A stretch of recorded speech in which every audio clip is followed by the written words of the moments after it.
देखो, इस संसार में जो कुछ भी हो रहा है, समझे, इस संसार में जो कुछ भी हो रहा है वो सारा चीज़, अच्छा हो बुरा हो खराब हो, वो तुम में ही हो रहा है। वो सारा चीज़ तुम में ही हो रहा है।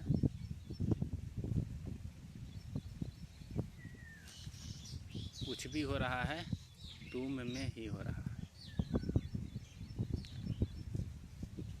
है ना। अच्छा बुरा तुम्हें लग सकता है, लेकिन ना कुछ अच्छा है ना बुरा।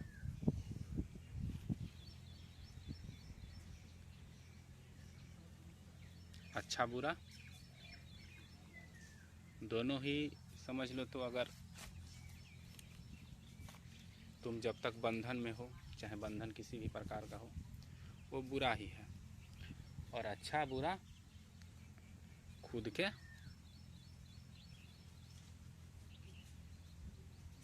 अनुसार होता है। लेकिन गौर से समझो, एक होता है धर्म, है ना, अहिंसा, सत्य, सच्चाई, और बाकी बात जितना छूट गया वो सब झूठ है, वो सब झूठ है। वही दुख है, वही दुख है। तो जो दुख है और जो बाकी छूट गया, ये क्या है? जब तक तुम्हें खुद का होश नहीं है कि तुम कौन हो, तब तक तुम जो भी कुछ करो वो दुख है, अहिंसा है, हिंसा है, अहिंसा नहीं, हिंसा है और अधर्म है।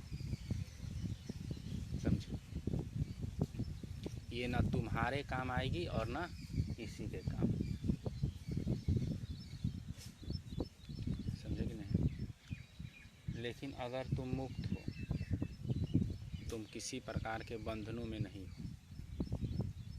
तुम स्वयं में हो, खुद में हो, तुम सिर्फ हो ना, तुम सिर्फ होते हो।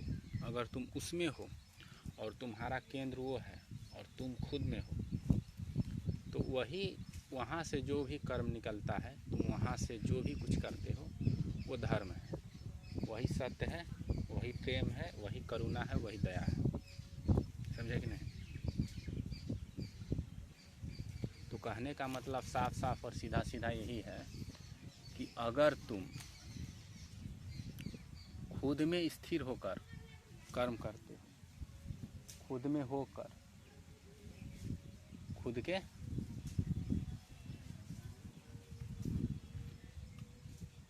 तो वो सच्चाई है और वो धर्म है।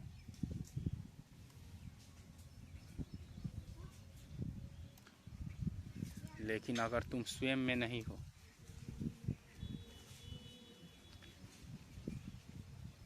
कहाँ हो?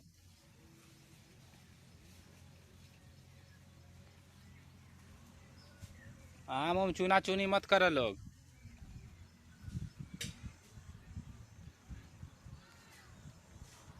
समझे कि नहीं? इस बात को समझो, अगर तुम स्वयं में हो, शरीर में नहीं हो, मन में नहीं हो, अपने बुद्धि से काम नहीं कर रहे हो, स्वयं में रहकर काम कर रहे हो, अपना स्वार्थ में नहीं हो, मन में नहीं हो, बुद्धि में नहीं हो, शरीर में नहीं हो, तुम कहीं प्रकृति में नहीं हो, स्वयं में हो। अगर वहाँ से कर्म करते हो तो वही धर्म है, वही सत्य है, वही प्रेम है, वही सुंदरता है।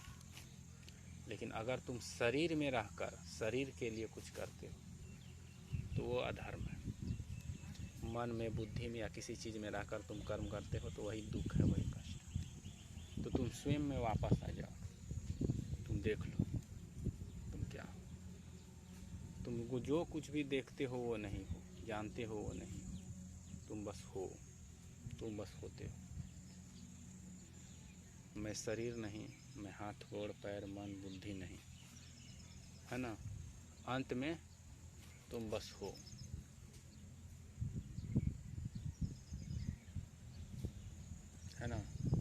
चेतन हो, तुम शुद्ध चेतन हो, प्योर, सिर्फ देखने वाले, है ना। तुम दृष्टा हो, सिर्फ देखने वाले। तुम सभी को जानते हो, जानने वाले।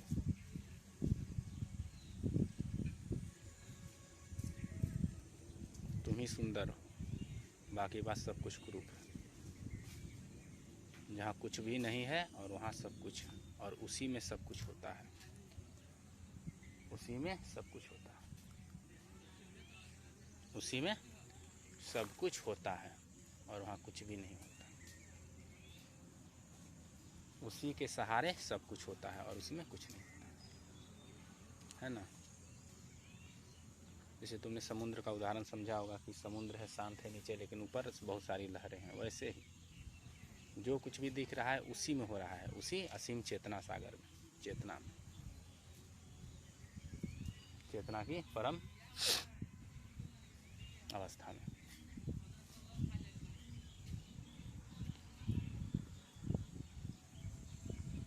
ये शरीर स्तर पर है चेतना, जहाँ तक हम लोग मनुष्य जा सकता है।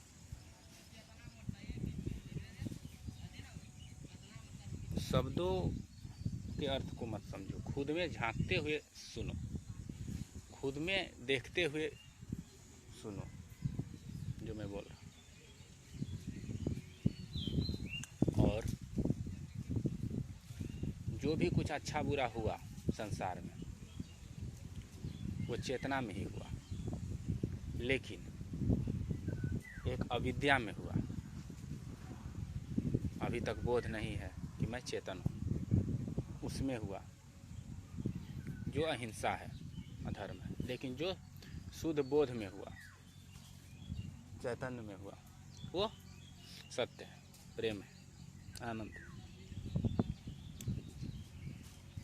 बाकी बात जो इतने होते हैं, मैंने ये अच्छा किया है, मैंने ये अच्छा किया, मैंने ये बुरा किया, वो सब के सब बुरे हैं, समझे कि नहीं। उसका कोई सार नहीं है, उस कर्म का कोई आधार नहीं। वे किसी न किसी चीज पर आश्रित होकर ही किया गया, अपने स्वार्थ को देखते हुए। इसलिए तो इस बात को समझो, इस बात को देखो कि तुम सिर्फ हो, तुम सिर्फ होते हो,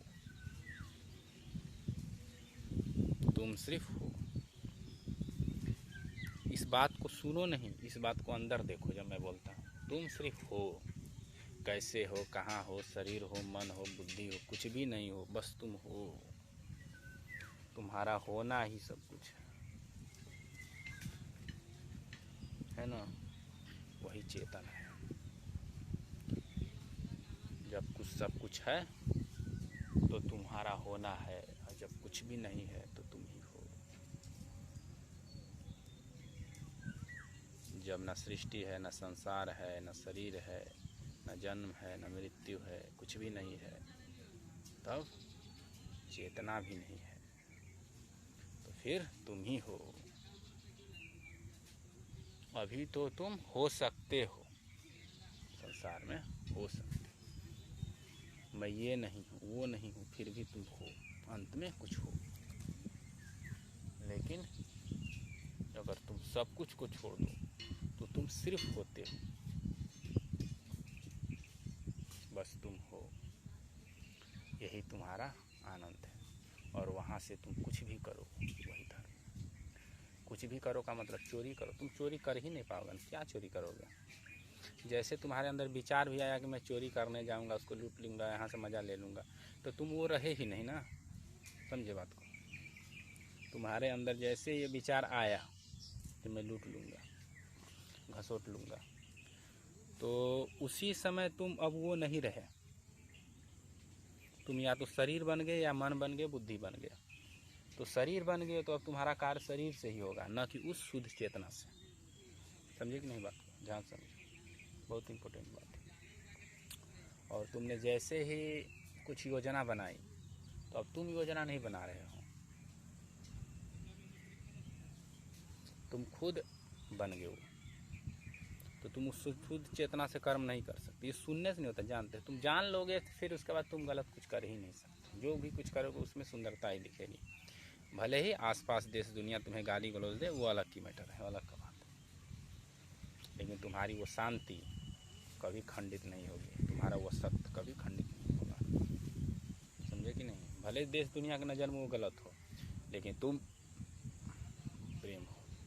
तुम्हें पता है बहुत सारे जो फिलोसफी देते हैं यूट्यूब पर या इधर उधर, वो अपने स्वार्थ की रक्षा करते हुए तुम्हें फिलोसफी देते हैं। भले ही उन्होंने अनजाने में ऐसा किया हो, लेकिन कहीं ना कहीं उनकी स्वार्थ उसमें हो जाती है। तुम अगर वहाँ तक अनुभव नहीं किए हो, उस सत्य को स्पर्श नहीं किए हो, तुम स्पष्ट रूप से नहीं देख सकते। तुम्हें लगेगा यही सच्चाई। इसीलिए तो लोग इतने सारे बाबाओं और फिलोसफर के पीछे पागल हो जाते हैं और उनके अनुसरण करने लगते हैं। समझे कि नहीं? क्योंकि उन्हें बोध नहीं होता, उन्हें पता नहीं होता। कुछ उन्हें शांति मिलती है, कुछ आनंद मिलने लगता है, सोचने लगते हैं यही सच्चाई है। तो जो कुछ भी कर्म हो रहा है वो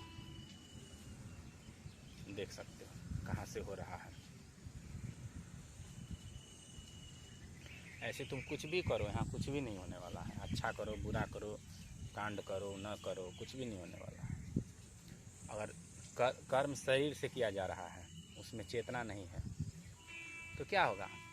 तुम्हारे शरीर को भी कष्ट होगा, आसपास के सभी शरीरों को कष्ट होगा, है ना? तुम भी दुखी होगे और आसपास के सभी लोग दुखी होंगे। अगर उसमें चेतना शक्ति नहीं है, चेतन शक्ति नहीं है, शरीर मन बुद्धि या किसी भी हाथ पैर या किसी भी चीज़ से कोई भी कर्म किया जाए, तुम्हें उसका सामना करना पड़ेगा, उसका भुगतान करना ही पड़ेगा, और तुम्हारे साथ साथ आसपास के लोग भी भुगतान करेंगे। वास्तव में उस स्तर पर कुछ होता ही नहीं है, लेकिन यहाँ होगा, और तुम्हारे अंदर ऐसा है तभी तो ऐसा कर रहे हो। तुम वहाँ पर हो ही नहीं, तो तुम्हें निरंतर उस दुख का बोध होता रहेगा। बस थोड़ा सा हवा लगने की देरी है। जैसे हवा लगता है, जैसे अग्नि प्रज्वल बहुत तेज़ी से हो जाती है, उसी तरह तुम भी तेज़ी से आग में जलने लगते हो और प्रत्यक्ष हो जाता है तुम्हारा दुख, और किसी पर ले जाकर अपना घड़ा फोड़ देते हो सर पर।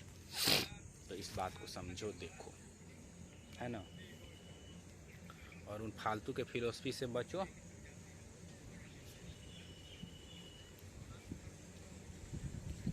जो ज्ञान के नाम पर एक से कांड कर रहे हैं, अपने स्वार्थों की पूरा पूर्ति कर रहे हैं, किसी न किसी तरह छिप कर। एक छोटी सी चाह उनमें दिखती है, देखना तुम ध्यान से। जब भी तुम कोई वीडियो सुनते हो तो उसको ध्यान से देखना, उसमें कुछ चाह दिखती है, कुछ हो जाएगा। क्या हो जाएगा? समझे? और वो अगर चाह नहीं दिख रही है तो या तो वो ठीक ही है, या फिर उसमें तुम अभी तक उतने प्रत्यक्ष नहीं हुए,